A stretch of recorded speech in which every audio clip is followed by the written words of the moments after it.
You think social credit is a Chinese problem. You think it's something that happens over there, in some authoritarian dystopia you'll never live in. You are already being scored, and you don't even know it. Every time you post online, every transaction you make, every opinion you share, someone is watching. Someone is scoring. Someone is deciding whether you deserve access to the modern world. China built a system and put a name on it. The West built the exact same system and called it something else. Credit scores, shadow bans. They called it convenience. They called it safety. They called it terms of service. But the mechanism is identical.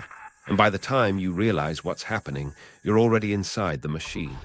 As George Orwell warned decades ago, the further a society drifts from the truth, the more it will hate those who speak it. Today, we're going to pull back the curtain on the system nobody wants you to see. Let's start with what everyone already knows, because the story they told you is only half the truth. China's social credit system launched officially in 2014. Citizens receive scores based on their behavior. Pay your bills on time, your score goes up. Jaywalk, your score drops.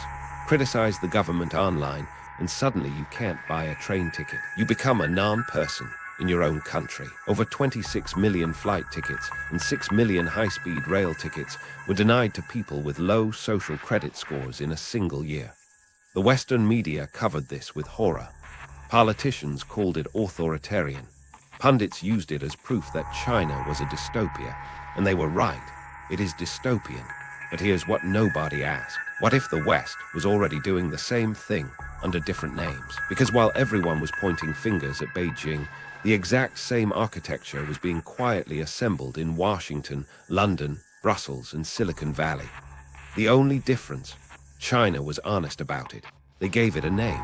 They published the rules. Same system, different label. The West prefers to keep things hidden. And that brings us to something you interact with every single day without questioning it. Your credit score. 3 digits that determine whether you get a home, a car, a loan, or even a job. In the United States, your FICO score has controlled access to financial life since 1989. Miss a payment, your score drops. Apply for too many cards, your score drops. Close an old account, your score drops. Impact effect scored / impact effect. And here's what most people don't realize. Your credit score doesn't just measure your ability to repay debt. It measures your obedience to the financial system. It rewards you for staying in debt. It punishes you for paying cash. Someone with 0 debt and $1 million in savings can have a lower credit score than someone drowning in credit card payments who never misses a minimum. The system doesn't reward financial health. It rewards financial compliance. As the philosopher Mitchell Foucault observed, visibility is a trap. You are visible to every bank, every landlord, every employer, and they are using that visibility to control your behavior. If you're starting to see the pattern here, hit like and subscribe to keep exposing what they hide, because what comes next connects all the dots. Now imagine this same logic applied not just to your finances, but to your words. In 2021, the sitting president of the United States was removed from every major social media platform simultaneously. Whether you agreed with the decision or not, stop and think about what actually happened. Private companies erased the most powerful person on Earth from the digital public square, and nobody voted on it. No court order was issued. No trial was held. A handful of executives in Silicon Valley decided that one person's speech was too dangerous for you to hear. Now expand that. Every year, thousands of accounts are suspended, demonetized, or shadow banned. Not for illegal content, but for content that violates terms of service, terms that change constantly, terms that are enforced selectively. If you can be silenced without breaking any law, you are not free. In China, if you criticize the Communist Party, your social credit drops and you lose access to transportation. In the West, if you challenge the approved narrative, your account gets throttled and you lose access to your audience, your income, your digital identity. Banned, silenced, erased. Different language, same outcome. As Noam Chomsky put it, the smart way to keep people passive and obedient is to strictly limit the spectrum of acceptable opinion. But the control doesn't stop at speech. It goes deeper than most people imagine. In early 2022, Canada invoked the Emergencies Act during the trucker protests. Bank accounts were frozen. Not the accounts of criminals, not the accounts of terrorists. The accounts of ordinary citizens who donated to a legal protest. Frozen. Think about that for a moment. People who gave $20 to a cause they believed in woke up to find their bank accounts locked. No warrant, no charge, no conviction. Just a government deciding that your financial participation in democracy was unacceptable. 1. Donate to the wrong cause. Lose your bank account. 2. Say the wrong thing. Lose your platform. 3. Hold the wrong opinion. Lose your reputation. 4. Question the wrong narrative. Lose your livelihood. This is not hypothetical.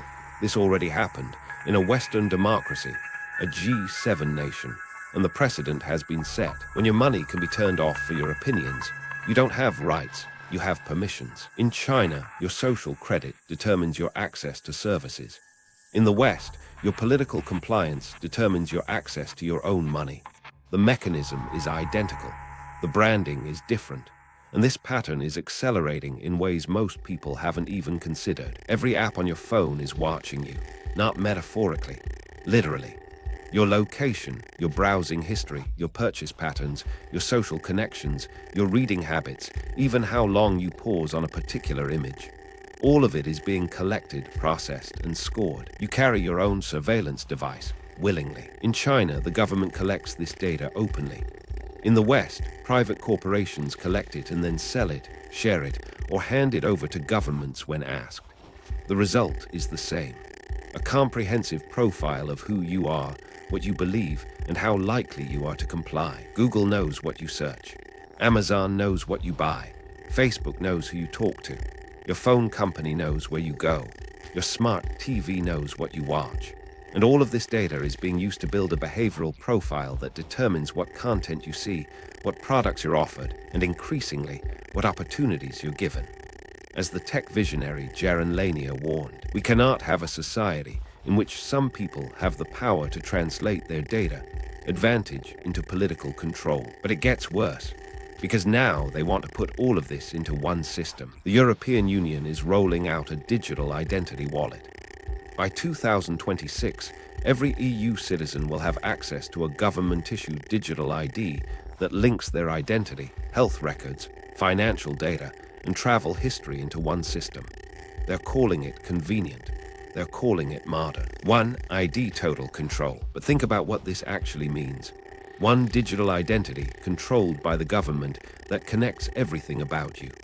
Your health status, your vaccination records, your bank accounts, your tax history, your travel patterns, all in one place, all accessible, all controllable. A single point of control is a single point of failure for your freedom. In the UK, proposals for age verification online would require proving your identity to access the internet.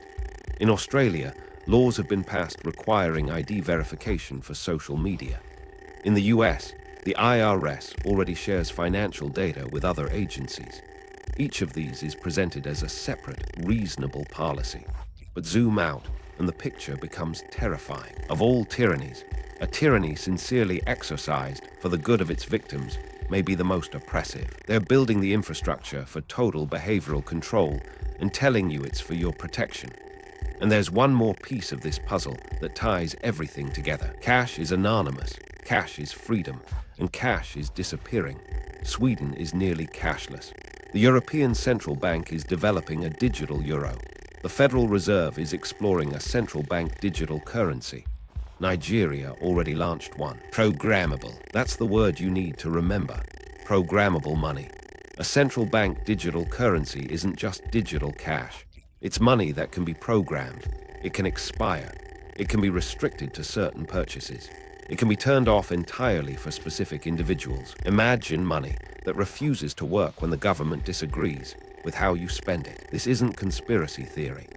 The Bank of International Settlements, the central bank of central banks, published a paper explicitly stating that CBDC could include programmable features, including the ability to set expiration dates and restrict usage categories. When cash disappears, your financial privacy dies with it. In China, the digital yuan is already being tested with expiration dates.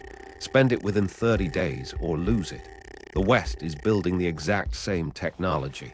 The only question is when they'll flip the switch, and the answer might be sooner than you think. As Friedrich Hayek argued, the curious task of economics is to demonstrate to men how little they really know about what they imagine they can design. But there's another dimension to this system that operates completely in the shadows. While you were focused on your personal credit score, corporations built an entirely new scoring system that you were never told about. Environmental, social, and governance scores. Every major corporation is now rated on its compliance with environmental policies, social justice metrics, and governance standards. Banks use ESG scores to decide who gets loans. Investment firms use them to decide who gets funded. Insurance companies use them to decide who gets covered. Comply or be excluded. And here's the part that should terrify you.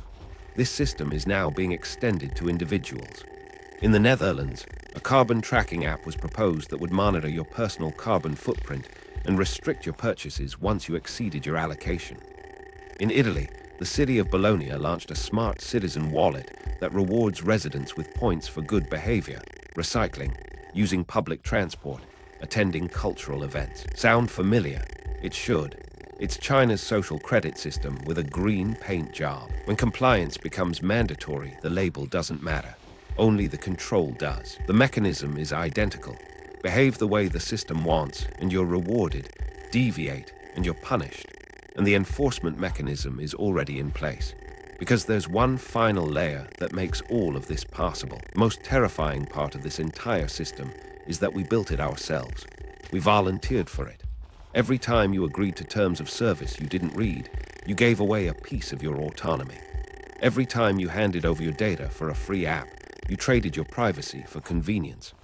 Every time you self-censored online because you were afraid of being cancelled, you enforced the system without anyone asking you to. The most effective prison is the one where the inmates think they are free. China's social credit works because citizens comply. The Western version works because citizens comply and believe they chose to. None are more hopelessly enslaved than those who falsely believe they are free. That's the genius of it. There's no single moment where freedom disappears. It erodes, slowly, incrementally. Each step seems reasonable on its own. Verify your identity for safety. Share your data for convenience. Accept the terms for access. Moderate your speech for civility. 1. Safety becomes surveillance. 2. Convenience becomes dependence. 3. Terms become control. 4. Civility becomes silence. And one day you wake up and realize you need permission to participate in society. But by then, it's too late, unless you understand what's really happening. Which brings us to the question that matters most. So what do? You can't unplug entirely. You can't go live in the woods and pretend the digital world doesn't exist. But you can refuse to sleepwalk into compliance. Question everything always. First, recognize the system for what it is. When someone tells you a new policy is for your safety, ask whose safety. When they say it's about convenience, ask convenient for whom. When they say it's about protecting you, ask who protects you from the protectors. Second, protect what's left of your financial autonomy. Use cash when you can. Support decentralized alternatives. Resist the push toward a single digital identity that links everything about you into one controllable profile. Your freedom depends on your willingness to be inconvenient. Third, and most importantly, speak. The system works because silence is compliance. Every person who questions the narrative, who pushes back against censorship, who refuses to self-censor, weakens the machine. As Alexander Solzhenitsyn wrote from the depths of the Soviet Gulag, the simple step of a courageous individual is not to take part in the lie. You don't have to be loud. You just have to refuse to be silent. China built a social credit system and told the world exactly what it was. The West built the same system piece by piece: credit scores, shadow bans, deplatforming, frozen accounts, digital ID, programmable money, ESG scores, and called each piece something different. But the architecture is identical. Compliance is rewarded, dissent is punished, and the walls are closing in so slowly that most people don't even feel them. The only difference is the branding. One system is called authoritarian, the other is called progress. But they lead to the same place, a world where your behavior is monitored, your speech is controlled, and your access to society depends on your obedience. Same machine, different paint. The question is not whether a social credit system is coming to the West. It's whether you'll recognize it before it's too late. If you made it this far, comment already scored if you see the system now. Every government lies. The question is, what are they lying about?